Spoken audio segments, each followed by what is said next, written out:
आज मैं भागवत महापुराण के तीसरा स्कंद के दूसरा अध्याय उद्धव जी द्वारा भगवान की बाल लीलाओं का वर्णन पढ़ने जा रही हूँ।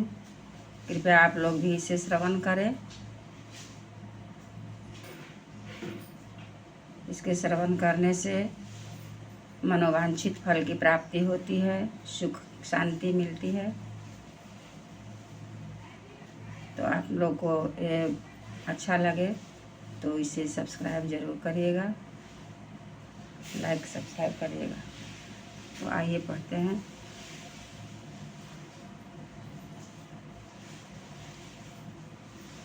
ओम नमो भगवते वासुदेवाय। ओम नमो भगवते वासुदेवाय। ओम नमो भगवते वासुदेवाय। ओम नमो भगवते वासुदेवाय।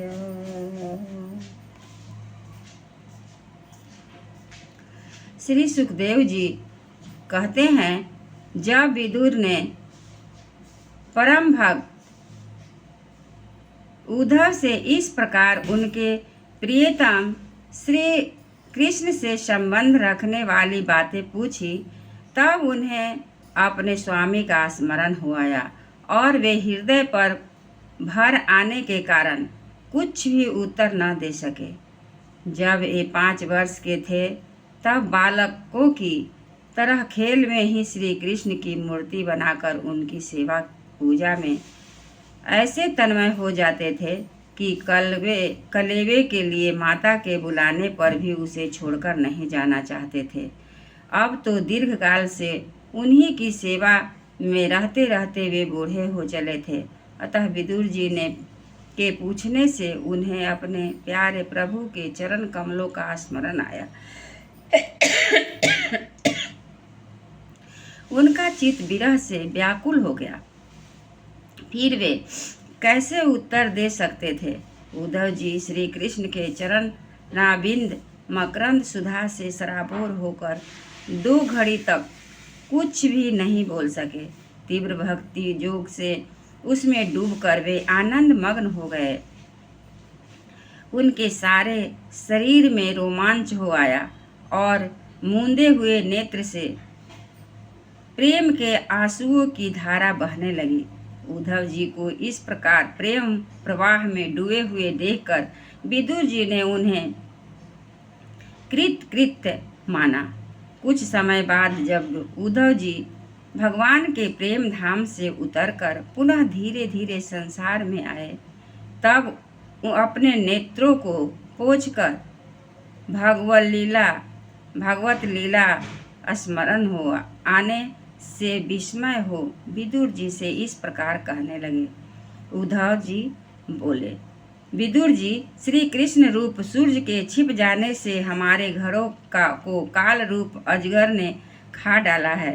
वे श्रीहीन हो गए हैं। अब मैं उनकी क्या कुशल सुनाऊं। ओह, यह मनुष्य लोक बड़ा ही अभागा है।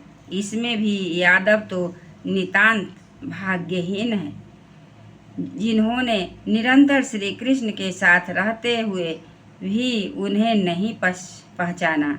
जिस तरह अमृतमय चंद्रमा के समुद्र में रहते हुए समय मछलियां उन्हें नहीं पहचान सकी थी, यादव लोग उन मन के भाव को ताड़ने वाले बड़े समझदार और भगवान के साथ एक ही स्थान में रहकर क्रीड़ा करने वाले थे।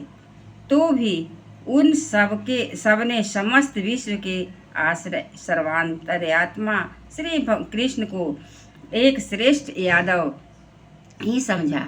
किंतु भगवान की माया से मोहित उन यादवों और उनके व्यर्थ का बैर ढाहने वाले शिशुपाल आदि के अवहेलना और निंदा सूचक वाक्यों से भगवत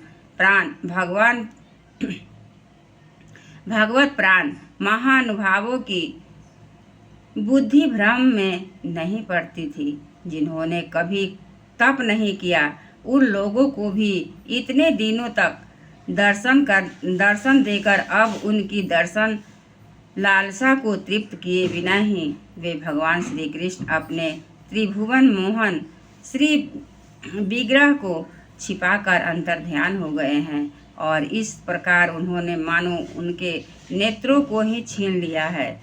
भगवान ने अपनी जोग माया का प्रभाव दिखाने के लिए मानव लीलाओं के योग्य जो दिव्य श्री विग्रह प्रकट किया था वह इतना सुंदर था कि उसे देखकर सारा जगत तो मोहित हो ही जाता था। वे स्वयं भी विस्मय हो जाते थे। सौभाग्य और सुंदरता की पराकाष्ठा थी उस रूप में। उससे आभूषण अंगों के गहने भी विभूषित हो जाते थे। धर्मराज युधिष्ठिर के राजसूय जग में जब भगवान के उस नयनभिराम रूप पर लोगों की दृष्टि पड़ी थी तब त्रिलोकी ने यही माना था कि मानव सृष्टि की रचना में विधाता की जितनी चतुराई है सब उसी रूप में पूरी हो गई है। उनके प्रेम पूर्ण हास्य विनोद और लीलामय चितवन से सम्मानित होने पर ब्रज बालाओं की आंखें उन्हीं की ओर लग जाती थी और उनका चित्त भी ऐसा तल्लीन हो जाता था कि वे घर के काम धंधों को अधूरा ही छोड़कर जड़ पुतलियों की तरह खड़ी रह जाती थी। चराचर जगत और प्रकृति के स्वामी भगवान ने जब